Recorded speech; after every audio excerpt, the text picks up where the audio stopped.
Are you tired of being beholden to big media when it comes to the ebooks that you like to read?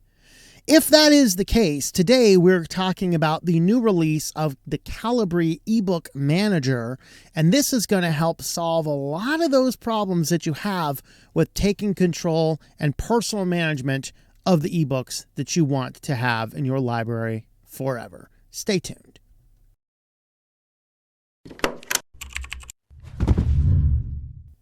Welcome back to Switch to Linux. Well, today we are talking again about the Calibre ebook manager. The new version 7.0, actually it's already up to 7.1, has just released. And today we want to talk about this, what it can do. We want to talk about the pros and the cons and just provide a basic overview. Now, I've talked in the past about this as far as a media server, and I've also talked about how you can use a little Kindle device here without ever touching your Kindle to Amazon's servers. And all of that was done on the Calibre media server. Now, of course, the challenge here is that Amazon has taken over the world with the Kindle program, which is, in all honesty, for the most part, a decent program for authors. I am an author. I have written several books.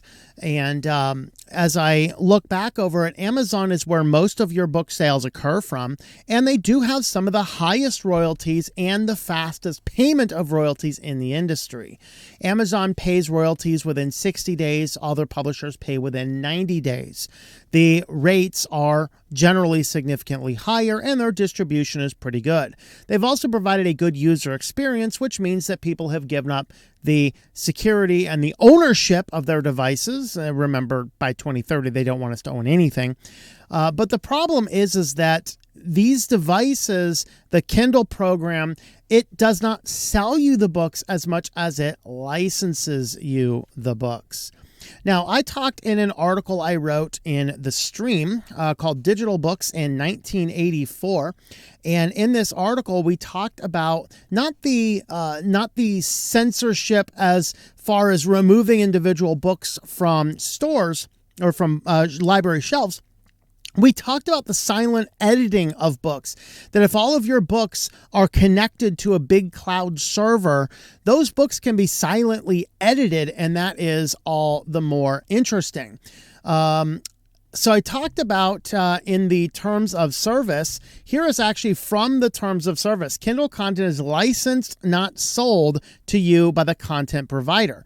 Your rights under this agreement will automatically terminate if you fail to comply with any terms of the agreement. We may also terminate your right to use the service at any time, including if we determine your use violates any term of this agreement or involves any fraud or misuse of the service. In case of such termination, you must cease all use of the service, and Amazon may immediately revoke your access to the service without refund of any fees. So we have given into this world where we buy this digital content on a subscription, not to own the content itself. This bites you in the butt a lot. Just ask the people who were using the Sony PlayStation account buying thousands of seasons on Discovery. Because Warner Bros. And Sony merged together, the result is that all of the Discovery licensing is now thrown out. And so if this isn't a streaming service, understand, this is not, I'm paying for access to the Discovery library. This is, I really want this season of this show. You buy it. You can watch it on your PlayStation, but now all of a sudden, because this big business merger happened between two massive companies, now you can no longer be provided or have access to the shows that you explicitly paid for. This is a problem. Of course, to solve this, you should go and have a look at Jellyfin. But we're talking about ebooks today, not movies and content. So we're going to go ahead and get back to our discussion on ebooks. The problem is that Amazon has made it easy, but the TOS has basically said that they can pull it out at any time. Now, it is convenient, again, and that is the catch. But there is another way. Calibre allows you, from within the program, to search, to format, to edit, full ebook management. You can run it on a server. You can run it on a desktop. You can have the system email you the books or the news releases or things like that. So with that, let's go ahead and dive on over into the server itself. We're going to have a look at what this looks like, the brand new version installed fresh on Manjaro. We're going to go ahead and talk about the basic overview of the application, what it can do for you. We're going to talk about some of the pros and, unfortunately, a few of the cons that the system does carry with it. So let's head on over to the VM now. So in this part here, we want to do a basic overview. Now, you can download Calibre from your repository here on Linux, although they do say, hey, don't do it from that. It's often buggy, old versions, blah, blah, blah. Use ours instead. I'll leave it to you whether you want to do that or not. You know, the new features are not so stand out that, wow, you should use theirs instead of what's packaged inside of your repository, but you need to make your own decision. Of course, on the download button, you can choose your Windows, your Mac, your Linux, or your portable builds. And in this case here, now I'm doing this on Manjaro Linux because that was the VM that I had available to me. And I just copied this code here, ran this in the terminal. It downloaded the book, the installer, and it set everything up. And everything so far appears to be working well. And so that really is how we get started with it. And then let's go ahead and have a look at the software itself. So what I did here is with the software, you can see we're running 7.1. So this is the brand new version. We have 2 books listed in here. This is the quick start guide that's always put in there. And then I did experiment with the fetch news option that I've never done before. And this was able to go online and just grab the current updates as of today, the last 5 days of news from Linux Magazine. So you can see it's going to download it should already be downloaded. So it's going to take a minute to get the book loaded. And then here we can use our page up or down. So here's Zorin betas available. And here's Red Hat migrates from Xorg to Wayland. Pipewire 1 officially released. So we can actually get the news briefings here as well. You can set those to automatically download or not automatically download. That is up to you. In this case, since I use Calibre more for an ebook management rather than a news feed, I'm not personally inclined to use that feature, but it is there. As far as adding books, we have a number of ways we can add books. We can just add books directly. So I went ahead onto my individual server and I downloaded a bunch of books that I had just to show you how this works. So go ahead and click on this button. It's going to import the books. You can see it's importing 37 books into the library that I have on my server. So these are all books that are mostly available, either public domain or books that I have purchased from various places. And you can see that we have a variety of different books available over here. So you can see here's some of my books there. So there's a book I have. You can sort by your various authors here. So here's iRobot. Here's Confessions of St. Augustine. I did download the Roald Dahl books because those were being heavily censored by the media. And I did want to make sure we had a digital archive of those before the Wokies took them over. But you can see over here I have all the various books that I have published in here as well as well as some other ones out there as well. So this is basically how it works. We can, inside of any given book, we can edit the metadata for the book. And we also have the option to edit the book itself. Now, I'm going to talk more about this on the cons part of the video, but just a warning, if you're an author looking to produce an ebook to distribute out, Calibre is not the tool that you want to be editing the book and to do metadata for the book. It's good for your personal library, but in the past, I'm not sure if these have been resolved, but in the past, there's something in the metadata that prohibits the book from being distributed by any of the major ebook distributors. So if you create your ebook in here and then go to upload it on an Amazon or an Ingram or the various other places you might distribute your book, then what'll happen there is you're going to get some errors and you're going to have to open the book up. We'll talk more about that in a little bit on the cons. Now, as far as other options here, we have the convert books option. So pretty much everything I went in here is an EPUB. So you'll notice over there on the bar there, you'll see the format says EPUB. Well, you might, for some reason, want a different book or different format of a book. And so we have options here to adjust. Here's the input method is there. And then our output method, we can do AZW3, which is a new version used for Amazon. We can use a Mobi, which I believe was the older version of Amazon. Here's DocX, HTMLZ, PDF, PDB. So there's a lot of different options. If we want to convert this to some other form, we can go ahead and do that. Just select what we want to use, click the OK button, and that'll actually convert your book. And then it'll create a separate copy. And then as you click over a book, you'll see a formats that'll have EPUB and then AZW3 or whatever other option that you chose. And so in this, you have the ability to easily do that. As far as the view is just going to open the book up in the e-reader. This is what we saw earlier with the Linux news. So this is the e-reader that it has. It's acceptable. I prefer something like Bookworm or a few other tools that are available to read ebooks if you're going to be reading your books directly on your computer. But this is, at least it'll allow you to go through and read it a little bit. It's, in my opinion, not the best user experience using the built-in ebook reader. There's much better ebook readers than the one that comes with Calibre, but you can go ahead and do that. We also have the option here for our Fetch News. So the Fetch News button here is going to give us just a variety of different news things. You can search for some feature. In this case, we'll search for the Linux feature.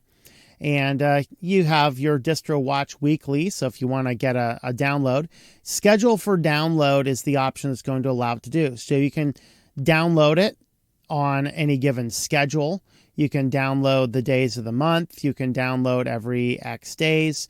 And then you can choose down here in the bottom, delete downloaded news older than 5 days. Basically, this is going to download 5 days worth of the new content. If you add this in, then it's going to automatically download. If you uncheck that box, it's not going to automatically download. So then we have other options. You can just download those different things. So you can look at what other options are out there. And I don't know if you can add other feeds into this. I'm not sure if it works by RSS. Not a feature I personally have used, but it's there for those that are interested. Obviously, the remove book is going to remove books, or if you want, you can remove selected formats. So if you created an AZW, but you no longer need it, you can just go ahead and remove just the specific format of a book, leaving the old ones there.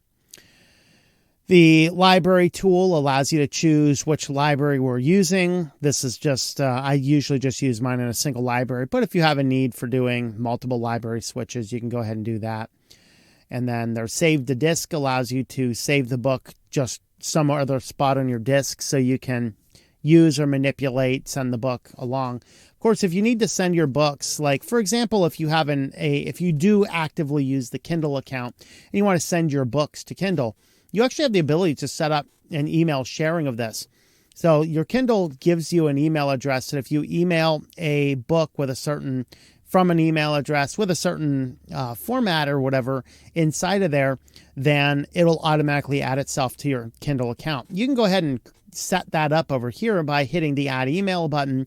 And then this is going to, anytime you add a new book to your library, wherever you got it from, it'll automatically send it over to your Kindle as well. And so that's the option. You do have the option of creating a server. So the server, this is a feature that you can use as an offline terminal-based server as well. I have videos about that, but you also have the ability to just boot this up. So if you're just managing this on some local computer on your network, then you actually have the ability to boot up the server and go ahead and access it from whatever devices might be on your system. And then, so for example, you have a smartphone, you have like FB Reader or some random ebook reader, you can just go to the URL bar up here on any other computer on that server. And then here you can just go ahead and see what book we have. You can click the book, and then you can delete the book, or you can convert it to another format.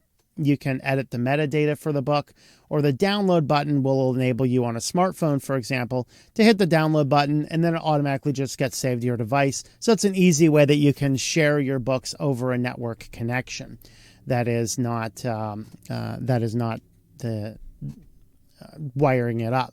Of course, you can actually plug in your device. If you plug in a device, you are going to get another option up here that says devices, and then you can easily upload files to that particular device. I do have a video about how to do that where I talk about using a Kindle without the internet. So that is a neat feature that we have. Now, what are all of the pros of this? The big pros of Calibre: we have the easy full management of all aspects of books. I can edit the metadata. I can do a variety of conversions and sharing and things. We also have the news feature, which some of you might find that useful, some of you may not. And so that is a very nice thing. You can easily put books in here wherever they need to be, and that just makes it super easy. Additionally, you can install this on a local machine, as we just have this installed over here on Manjaro here. It'll be, I don't know, somewhere in here. Not sure. I guess it automatically puts itself inside of here. And then here's the editor. Here's the viewer. Here's the ebook viewer. So 4 items all attached when you hit the install script. So you can install it on the local server, or you can install it. Just onto a terminal-based CLI server. And I have a whole video about doing this on a local NAS, just a local server, so that any device on your network can easily access those books whenever you need to be. And then it is, of course, easy to sort the books. You can remove, install, whatever else you might need to do. Very nice and easy. We have sorting options over here. Here's language options, series options, formats, publisher options. So if you just want to see who the specific publishers are, you can go ahead and do that. And so there's a lot of different options that we have inside of our system. Those are the very good pros. Now, what are the cons? The biggest con of Calibre is whether you're running the web-based server version or on the local system, they don't have any bookmark syncing. And that is that stuff that Amazon took over the market, because you can pick it up on your smartphone, read a couple chapters, and then when you pick up your Kindle later on, it automatically updates. You have all this syncing. That, of course, comes with the problem that Amazon knows what you're reading, where you're reading it, how you're reading it, and it keeps track of everything. For me personally, I do not like that, and so I am not inclined to give such metadata to a big tech company like Amazon. But the downside is Calibre does not have a way to sync those. I solve that by either manually updating the book, or I'll just generally just use a single device for a single book, which to me solves my problem. I mean, if you're reading a book on a Kindle, are you also reading it on your phone, or vice versa? You might not. I don't know. I know my Kindle is small enough I can carry it around with me. Of note, my Kindle has never touched Amazon servers, and I have a whole video about that. And then on the next con size, just a little bit more about the metadata. They do have this metadata tool. Now, when you are sending a book up to be published, to be distributed by an Amazon or an Ingram, or just any of the other sources that are distributing your book for you, if you're selling a book, the metadata in the past, I don't know if they fixed it in version 7. I'm honestly not even going to try it because there's better tools to use. But if you are looking to sell a book, don't use Calibre to do the edits, whether to the book file itself or to the metadata, because it seems to output data that causes issues with uploading it. Now, it looks like it's nice and clean, but there's actually some problems with it. It took me a while to figure out what in the world the problem was, because I just wanted to easily throw a tag in, and then all of a sudden my books couldn't update. I found that the problem was that something in Calibre was preventing that. If you are an author looking to use a tool, particularly on Linux and you're FOSS and you're concerned about all these other tools, look at the Sigil application instead. That is a much better one. And I have videos about Sigil. I probably have some here on Switch to Linux, but I have a number of videos on using Sigil on my Writing Done Right channel. So you can go ahead and have a look at those. And I'll go ahead and list some Sigil videos down there in the description as well. So that is your overall cons. Now let's go ahead and just chat briefly about the two major videos I've done on Calibre in the past. So having looked at the various overviews, the pros and the cons of the system, let's talk very briefly about what has changed in version 7. There's not a ton that would say I have to have 7 over 6, or I think 6 and 5 are different enough. But 7 does carry with it a few other options. We'll just have a brief look at what they are. Category notes. Now you can store notes associated with an author, or a publisher, or a series inside of the Calibre library. So if you had any extra notes, anything you wanted to say, you can go ahead and make those inside of there. That's not really useful moving it off of the library, but is very nice. We do have audio EPUB books available, so it is now possible in a new standard with the ebooks that if you have an audio EPUB book, you can actually embed an audio file to do a read along with the book. The Calibre will now process those. Unfortunately, they may not work on Linux systems because of the codecs involved, but Windows and Mac OS should work. Of course, if you're using non-proprietary codecs, you should probably get around that one as well. But that is another feature. Next, they can store extra data files. So if you have some other data file, maybe you have, I don't know, just some image you want to go with it, or you have italicized bug, just all sorts of weird issues. Anything you want to attach as a file to any book will automatically appear in your library. And then finally, they've added their own private recycling bins, so you're not dependent on the recycling bin for the main computer, basically giving the option to do an undelete before you're accessing it inside of your full trash can. So that is your what is new in Calibre. I don't think that the changes in Calibre 7 are that significant from Calibre 6, that unless you happen to need one of these specific features, you can probably stay on the version you're at if you already have it. But if you do want to install a new one, you could consider, on Linux anyway, using the repository version or this version here, whichever works. Now with that, I did want to highlight 2 of the videos that I've done in the past that you might want to look at for some future use. The first is asking this question: can you use a Kindle without having a Kindle account? Now, this is one of just the $70, I think, ones, or I don't even think they're that expensive, $50 ones. These are the ones that are supposed to be supported by ads. So you buy the hardware at a discount so that they can constantly feed you ads. The problem is if you never connect it to the internet, you never see an ad, right? And so it's cheap and it works very well. I found I like the Kindle. I really like reading books on that. I find it's less stress on the eyes than it is anywhere else. And using Calibre, I can entirely manage my Kindle and all of the elements of it without connecting it to the internet. Therefore, I have never seen an advertisement on my Kindle because of that. We are just connecting it right there.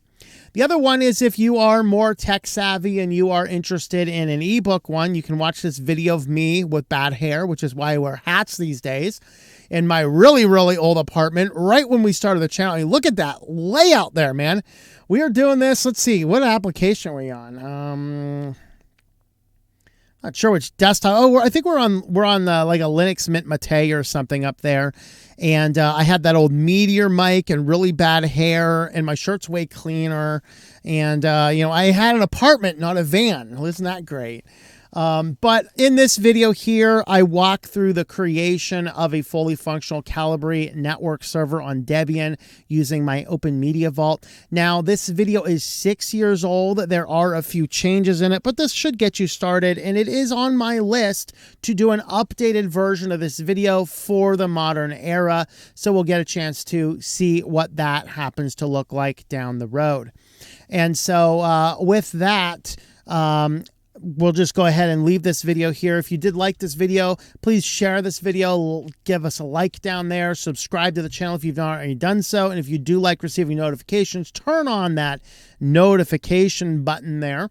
And with that, thanks for watching, and I hope that you enjoy switching to Linux. Thank you for watching this video from Switched to Linux. This channel would not be possible without the backing of the program supporters scrolling on the screen now. You can be a supporter at Patreon at patreon.com/TOMM or at thinklifemedia.com. I also want to thank the open source community who creates such excellent software that makes producing this show possible. Please remember to support your software communities. Thank you, and I hope that you enjoy switching to Linux.